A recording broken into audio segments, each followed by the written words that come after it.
All welcome back. എഐന്റെ കടന്നുവരവോടെ നമ്മൾ അക്കൗണ്ടൻസ് അല്ലെങ്കിൽ ഫിനാൻസ് പ്രൊഫഷണൽസ് ഇനി ചെയ്യേണ്ടത് ഡാറ്റ എൻട്രി അല്ല, മറിച്ച് ബാലൻസ് ഷീറ്റിന് ശേഷമുള്ള വർക്കാണെന്ന് നമ്മൾ ഒരു പ്രീവിയസ് വീഡിയോയിൽ കണ്ടിരുന്നു. ഇതുകൊണ്ട് ഈ സീരീസിൽ ചെക്ക് ചെയ്യാനായിട്ട് പോകുന്നത് നമ്മളെ ആ ഒരു വർക്കിന് ഹെൽപ്പ് ചെയ്യാനായിട്ടുള്ള ഒരു ടൂളിനെ പറ്റിയാണ്, ചാറ്റ് PDF. ഈ ഒരു ടൂളിലേക്ക് നമ്മൾ ഫിനാൻഷ്യൽ സ്റ്റേറ്റ്മെന്റ്സ് അപ്ലോഡ് ചെയ്ത് കൊടുക്കുമ്പം ഇത് നമുക്ക് നമ്മുടെ സ്റ്റേറ്റ്മെന്റിനെ അനലൈസ് ചെയ്തുകൊണ്ട് നമ്മൾ ചോദിക്കുന്ന എല്ലാ ക്വസ്റ്റ്യൻസിനും ആൻസറും തരും. അതേപോലെ നമ്മുടെ ഫിനാൻഷ്യൽ സ്റ്റേറ്റ്മെന്റ്സിനെ പറ്റി മോർ ഇൻസൈറ്റ്സും ഇത് പ്രൊവൈഡ് ചെയ്യുന്നുണ്ടാവും. അപ്പം നമുക്ക് ഇതുപോലെ നമ്മളെ റിപ്പോർട്ട് MIS റിപ്പോർട്ട്സ് ഒക്കെ ആയിട്ട് പ്രസന്റ് ചെയ്യുമ്പോഴാണെങ്കിലും അതുപോലെ മാനേജ്മെന്റിന്റെ സൈഡിൽ നിന്ന് ക്വസ്റ്റ്യൻസ് വരുമ്പോഴൊക്കെ ആണെങ്കിലും അതിൽ നന്നായിട്ട് ആൻസർ ചെയ്യാനായിട്ട് നമ്മളെ ഈ ഒരു ടൂൾ ഹെൽപ്പ് ചെയ്യുന്നുണ്ടാവും. PDF എന്ന് പറയുന്നത് ഒരു AI പവർ ടൂളാണ്. ഇതിലേക്ക് നമ്മൾ എന്തെങ്കിലും ഒരു PDF ഡോക്യുമെന്റ് എന്തെങ്കിലും അപ്ലോഡ് ചെയ്ത് കൊടുത്തിട്ടുണ്ടെങ്കിൽ ഇത് അതിന്റെ ഡാറ്റ എക്സ്ട്രാക്ട് ചെയ്തുകൊണ്ട് അതിന്റെ ഡാറ്റേനെ സമ്മറൈസ് ചെയ്യുകയും ചെയ്യും. അതുപോലെ തന്നെ നമ്മൾ ചോദിക്കുന്ന ക്വസ്റ്റ്യൻസിന് നമുക്ക് ആൻസേഴ്സ് പ്രൊവൈഡ് ചെയ്യുകയും ചെയ്യുന്നുണ്ട്. കീ ഫീച്ചേഴ്സ് എന്ന് പറയുന്നത് ഇൻസ്റ്റന്റ് ക്വസ്റ്റ്യൻ ആൻസേഴ്സ് ആണ്. നമ്മൾ ചോദിക്കുന്ന ക്വസ്റ്റ്യൻസിനെല്ലാം നമുക്ക് ഇൻസ്റ്റന്റ് ആയിട്ടുള്ള റിപ്ലൈ തരുന്നുണ്ടാവും. അതുപോലെ തന്നെ സമ്മറൈസേഷൻ ഇതിന്റെ ഒരു ഫീച്ചറാണ്. നമ്മൾ കൊടുക്കുന്ന എത്ര ലെങ്തി ഡോക്യുമെന്റ് ആണെങ്കിലും സമ്മറൈസ് ചെയ്ത് തരും. ഇതിപ്പോൾ ഒരു എക്സാമ്പിൾ ആയിട്ട് നമുക്ക് യൂസ് ചെയ്യാൻ പറ്റുക, നമ്മൾ ഓഡിറ്റേഴ്സ് ഒക്കെ നമുക്കൊരു ഓഡിറ്റേഴ്സ് ഒക്കെ ഡോക്യുമെന്റ്സ് തരുള്ളൂ ഓഡിറ്റിന് ശേഷമുള്ളേ. മാനേജ്മെന്റ് അതിനെപ്പറ്റി ഒന്ന് സമ്മറൈസ് തന്നെ പറയുകയാണെങ്കിൽ നമുക്ക് ആ ഡോക്യുമെന്റ് ഈ ടൂളിലേക്ക് കൊടുത്തിട്ട് ഇത് സമ്മറൈസേഷൻ ചോദിച്ചിട്ടുണ്ടെങ്കിൽ ഇത് സമ്മറൈസേഷൻ തരും.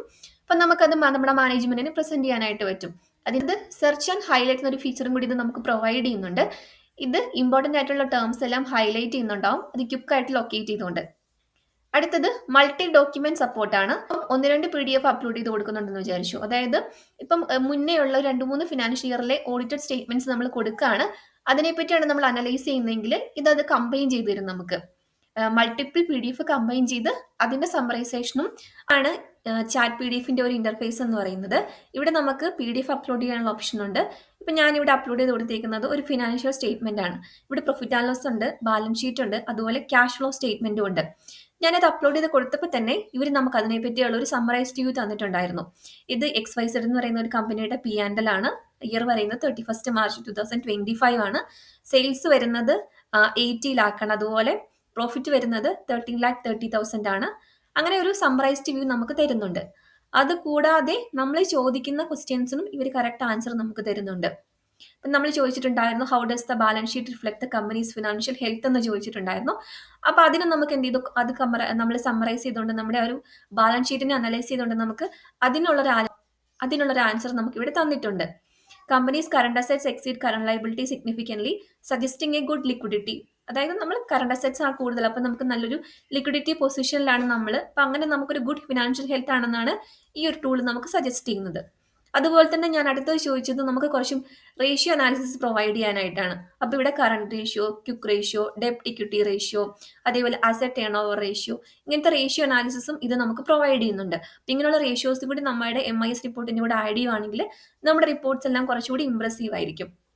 അടുത്തത് പറയുന്നത് ഞാൻ അടുത്ത കുറച്ച് ചോദിച്ചിട്ടുണ്ടായിരുന്ന ഒരു പ്രോംപ്റ്റ് നമ്മുടെ ഈ ഒരു ഫിനാൻഷ്യൽ സ്റ്റേറ്റ്മെന്റിനെ സമ്മറൈസ് തരാനായിട്ടാണ്. ഇപ്പോൾ P&Lനെയും ബാലൻസ് ഷീറ്റിനെയും അതുപോലെ ക്യാഷ് ഫ്ലോയിനെയും ഇത് നമുക്ക് സമ്മറൈസ് ചെയ്ത് തരുന്നുണ്ട്. അടുത്തൊരു ക്വറി ആയിട്ടുണ്ടായിരുന്നത്, what does the company's cash flow indicate about the investment activity. നമ്മുടെ കമ്പനിയുടെ ക്യാഷ് ഫ്ലോ സ്റ്റേറ്റ്മെന്റ് എങ്ങനെയാണ് ഇൻവെസ്റ്റ്മെന്റ് ആക്ടിവിറ്റിനെ ഇൻഡിക്കേറ്റ് ചെയ്യുന്നത് എന്നായിരുന്നു. അതായത് നമ്മൾ ഒരു ക്യാഷ് ഫ്ലോ എടുത്താൽ നമുക്ക് മനസ്സിലാവും അതിന്റെ ഇൻവെസ്റ്റിംഗ് ആക്ടിവിറ്റി എന്നുള്ളത് മൈനസ് ആയിട്ടാണ് കിടക്കുന്നത്. അതിന് കാരണം നമ്മൾ എക്സ്പെൻഡിച്ചറിലേക്ക് കൂടുതൽ എമൗണ്ട് സ്പെൻഡ് ചെയ്തത് കൊണ്ടാണ്. നമ്മൾ അല്ലാതെ ഒരു ഇൻവെസ്റ്റ്മെന്റ് വിറ്റിട്ടോ അല്ലെങ്കിൽ ഒരു അസറ്റ് വിറ്റിട്ടോ ഇങ്ങോട്ടേക്ക് പൈസ വന്നതല്ല, നമ്മൾ കൂടുതലായിട്ട് ഇൻവെസ്റ്റ്മെന്റ് ചെയ്തുകൊണ്ടാണ് അങ്ങനെ വന്നതെന്നാണ് പറയുന്നത്. അടുത്തത് ഒരു ക്യാഷ് ഫ്ലോയിന്റെ ഫോർകാസ്റ്റ് ആണ് നമ്മൾ കൊടുത്തിട്ടുണ്ടായിരുന്നത്. നമ്മളിപ്പോൾ ഓൾറെഡി ഒരു നെറ്റ് ക്യാഷ് ഫ്ലോ വരുന്നത് 15,30,000 ആയിരുന്നു ഈ ഒരു ഇയറിൽ. അപ്പം ഒരു നെക്സ്റ്റ് ഒരു ഇയർ ആകുമ്പോഴത്തേക്കും എത്ര എമൗണ്ട് ഫോർകാസ്റ്റ് ചെയ്യും എന്ന് ചോദിച്ചിട്ടുണ്ടായിരുന്നു. അപ്പോൾ ഇത് പറയുന്നുണ്ട്, ഒരു ഓപ്പറേറ്റിംഗ് ആക്ടിവിറ്റിന്റെയും ഇൻവെസ്റ്റിംഗ് ആക്ടിവിറ്റിന്റെയും അതുപോലെ ഫിനാൻസിങ് ആക്ടിവിറ്റിനെയും കൺസിഡർ ചെയ്തിട്ട് നമ്മുടെ നെറ്റ് ക്യാഷ് ഫ്ലോയിന്റെ ഒരു ഫോർകാസ്റ്റിംഗ് ആയിട്ട് 15,50,000 ആണ് പറയുന്നത്.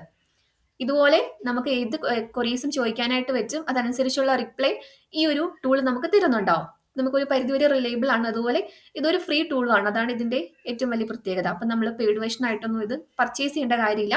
നമുക്ക് ഈ ടൂൾ നമ്മുടെ ഫിനാൻഷ്യൽസ് ഒക്കെ ഇമ്പോർട്ട് ചെയ്ത് കൊടുത്തിട്ട് അതിന്റെ ഡീപ്പ് അനാലിസിസിനായിട്ട് യൂസ് ചെയ്യാൻ പറ്റുന്നതാണ്. അപ്പം നിങ്ങൾ ഇതൊന്ന് ട്രൈ ചെയ്ത് നോക്കുക.